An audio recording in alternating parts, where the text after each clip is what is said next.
Assalamualaikum warahmatullahi wabarakatuh. Alhamdulillahi rabbil alamin. Wassalatu wassalamu ala ashrafil mursalin Nabiyyina wa maulana Muhammadin wa ala alihi wa sahbihi ajma'in. Wa ashhadu an la ilaha illallah wahdahu la syarikalah. Wa ashhadu anna Muhammadan abduhu wa rasuluh sallallahu alaihi wa ala alihi wa sahbihi wa sallama tasliman katsira. Alhamdulillah, kembali kita melanjutkan kajian di kesempatan hari ini. Semoga Allah Subhanahu wa taala memberikan kita kekuatan untuk selalu istiqomah di atas kebenaran. Dan kita akan menyinggung sedikit sebagai muqaddimah terkait masalah keberadaan qiraah sab'ah. Bahwasanya Allah Subhanahu wa taala menurunkan Al-Qur'an ala sab'ati ahrufin. Allah menurunkan Al-Qur'an dengan 7 huruf. Yang dimaksud dengan 7 huruf adalah 7 lughah, 7 bahasa. Karena bahasa Arab itu ada atau terpecah menjadi banyak bahasa, sebagaimana juga dialami oleh bahasa-bahasa yang lainnya. Seperti yang kita tahu, bahasa Jawa itu ada banyak ragam. Ada bahasa Jawa untuk Jawa Timuran, nanti berbeda lagi untuk bahasa Jawa daerah Solo dan sekitarnya. Beda lagi dengan bahasa Jawa versi Ngapak yang ada di daerah Jawa bagian Jawa Tengah bagian agak barat. Ada lagi versi yang lainnya. Padahal dia sama-sama bahasa Jawa. Seperti juga yang kita tahu dalam bahasa Inggris, ada bahasa Inggris Amerika, ada bahasa Inggris untuk UK, ada bahasa Inggris Australia, yang di situ ada beberapa perbedaan. Maka demikian pula dalam bahasa Arab, bahasa yang sangat tua, sehingga ketika bahasa ini tersebar di banyak titik di sebuah jazirah, maka ada beberapa perbedaan. Ada bahasa Quraisy, ada bahasa Hudzail, ada bahasa suku-suku yang lainnya. Allah Subhanahu wa taala menurunkan Al-Qur'an dengan 7 bahasa sesuai apa yang Dia kehendaki. Disebutkan dalam riwayat Bukhari dari Abdurrahman bin Abdul Qari, beliau mengatakan, saya pernah mendengar Umar bin Khattab radhiyallahu anhu mengatakan, sami'tu Hisham bin Hakim bin Hizam yaqra'u surat al-Furqan ala ghairi ma aqra'uha wa kana Rasulullah sallallahu alaihi wasallam aqra'aniha wa qittu an a'jala alaihi thumma ahmaltuhu hatta sarafa thumma lababtuhu biridaihi faji'tu bihi Rasulullah sallallahu alaihi wasallam. Kata Umar bin Khattab radhiyallahu anhu, Hisham bin Hakim bin Hizam itu membaca surat Al-Furqan namun dengan kalimat yang tidak pernah saya kenal, dengan kalimat yang tidak sebagaimana saya baca. Padahal Rasulullah sallallahu alaihi wasallam telah mengajarkan kepadaku bacaan surat Al-Furqan lengkap. Waqitu an ajala alaihi, dan hampir saja saya mau memberikan hukuman kepada Hisham bin Hakim bin Hizam. Namun saya bersabar hingga dia selesai sholat, lalu aku gandeng Hisham bin Hakim ini menghadap Rasulullah sallallahu alaihi wasallam. Aku sampaikan, aku mendengar Hisham ini membaca ayat yang tidak pernah aku baca. Tsumma qala li, kemudian Nabi sallallahu alaihi wasallam bersabda kepadaku, kepada Umar, iqra', coba kamu baca. Lalu aku baca. Faqala, kemudian Nabi sallallahu alaihi wasallam mengatakan, hakadza unzilat, seperti ini yang pernah diturunkan. Innal Qur'ana unzila ala sab'ati ahrufin faqra'u minhu ma tayassara. Sesungguhnya Al-Qur'an itu diturunkan dengan 7 huruf. Karena itu silahkan kamu baca menurut apa yang mudah bagimu. Kemudian disebutkan dalam hadis riwayat Muslim dari sahabat Ubay bin Ka'ab radhiyallahu anhu, Nabi SAW pernah berada di Bani Ghifar. Lalu Jibril mendatangi beliau, faqala, kemudian Jibril mengatakan, innallaha ya'muruka an taqra'a ummatuka al-Qur'an ala harfin. Sesungguhnya Allah memerintahkanmu agar umatmu membaca Al-Quran dengan satu huruf saja. Faqala, kemudian Nabi SAW mengatakan, as'alullaha mu'afatihi wa maghfiratahu wa inna ummati la tutiqu dzalika. Aku mohon kepada Allah ampunan dan ampunannya. Aku mohon kepada Allah maaf dan ampunannya. Sesungguhnya umatku tidak akan mampu untuk melakukan seperti itu. Tsumma atahu tsaniyah. Kemudian Jibril datang lagi untuk kali yang kedua.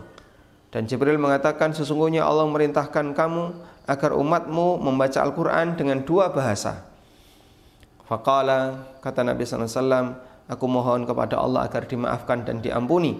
Sesungguhnya umatku tidak mampu melakukan seperti itu. Lalu Jibril datang yang ketiga dan datang yang keempat dengan menyampaikan yang sama, dan Nabi SAW berdoa dengan doa yang sama. Kemudian Jibril mengatakan di kali yang terakhir, innallaha ya'muruka an taqra'a ummatukal Qur'ana ala sab'ati ahrufin. Sesungguhnya Allah perintahkan kepadamu agar umatmu membaca Al-Quran dengan 7 bahasa. Fa ayyuma harfin qara'u alaihi faqad asabu. Mau bahasa yang manapun yang dia gunakan untuk membaca Al-Quran, maka faqad asabu, maka dia benar dalam masalah ini.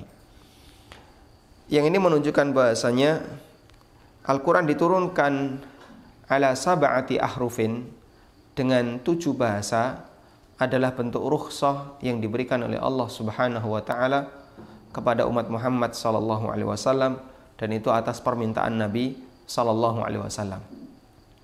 Seperti yang kita tahu dalam bahasa kita, misalnya kita akan kesulitan kalau hanya boleh ngomong pakai bahasa Jawa tapi daerah Ngapak. Orang Ngapak akan kesulitan jika dia dipersyaratkan hanya boleh ngomong pakai bahasa seperti gaya Solo. Nanti orang Surabaya akan kesulitan ketika dia juga diminta berbahasa sebagaimana bahasa Surabaya atau sebagaimana bahasa Jawa Tengah. Maka Allah Subhanahu wa taala kasih kelonggaran. Orang Quraisy mungkin kesulitan kalau berbahasa sebagaimana bahasa Hudzail. Orang Hudzail akan kesulitan ketika dia berbahasa sebagaimana bahasa suku yang lain. Akhirnya Nabi SAW meminta kepada Allah agar diberi keringanan dalam bentuk Allah turunkan Al-Quran dengan lahjah bahasa yang berbeda-beda, yang jumlahnya ada 7.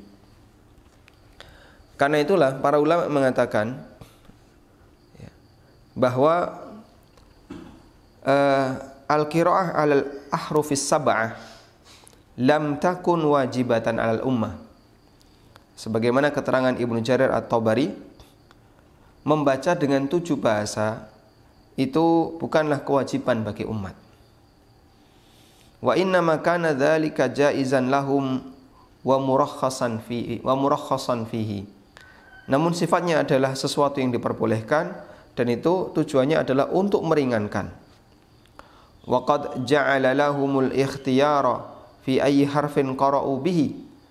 Dan Allah Ta'ala membolehkan kepada mereka untuk memilih bahasa mana yang akan dia baca ketika membaca Al-Quran, akan dia gunakan ketika membaca Al-Quran. Kama fil ahadits sahihah, sebagaimana yang disebutkan dalam hadis yang sahih. Falamma ra'a as-sahabatu annal ummata taftariq wa takhtalifu. Namun ketika para sahabat itu melihat masyarakat menjadi berdebat, menjadi misalnya saling benci, menjadi berbeda dalam masalah ini, sehingga bahkan watataqatal, bahkan mereka saling berantem, maka mereka melihat agar digabungkan menjadi satu bahasa. Dan jadilah seperti mushaf yang ada dalam Mushaf Al-Imam, yaitu mushaf yang ditulis di zaman Utsman ibnu Affan radhiyallahu anhu. Wa qala ba'duhum, dan sebagian ulama mengatakan, inna tarkhisa fil ahrufis sab'ah kana fi awalil Islam. Sesungguhnya adanya keringanan terkait 7 bahasa dalam membaca Al-Quran itu ada dalam awal Islam. 5 fil muhafadzati ala harfin wahidin minal masyaqqa alaihim. Karena kalau orang menghafal Quran dengan satu lahjah, dengan satu logat bahasa, itu akan memberatkan mereka. Sehingga mereka dikasih keringanan, boleh menggunakan lahjah-lahjah yang lain sebagaimana yang diajarkan Nabi sallallahu alaihi wasallam. Wallahu taala alam. Namun yang kita baca saat ini, itu sudah menjadi satu bahasa. Sehingga kita tidak menjumpai Al-Quran dengan lahjah yang lain, dengan bahasa yang lain, karena di zaman Utsman bin Affan radhiyallahu an telah disatukan. Wallahu taala alam. Dan ulama berbeda pendapat tentang status penyatuan yang ada di Mushaf Utsmani itu, apakah dia menghilangkan bahasa-bahasa yang lain ataukah memilih salah satu bahasa yang jumlahnya 7 dipilih sesuai dengan apa yang diperintahkan oleh Utsman dan beberapa sahabat senior yang ikut terlibat dalam penulisan mushaf ketika itu. Ada khilaf di antara para ulama. Karena itulah turunannya adalah sampai di masa tabi'in dan tabi'in kita jumpai ada sab'atul qurra, 7 ahli Al-Quran yang beberapa gaya bacanya itu berbeda-beda. Sehingga misalnya ada qiraah Hafs dari Asim, ada qiraah Syu'bah dari Asim, dan itu ada sedikit beda. Ada qiraah Warash dari Nafi' yang itu berbeda dengan qiraah Hafs dari Asim.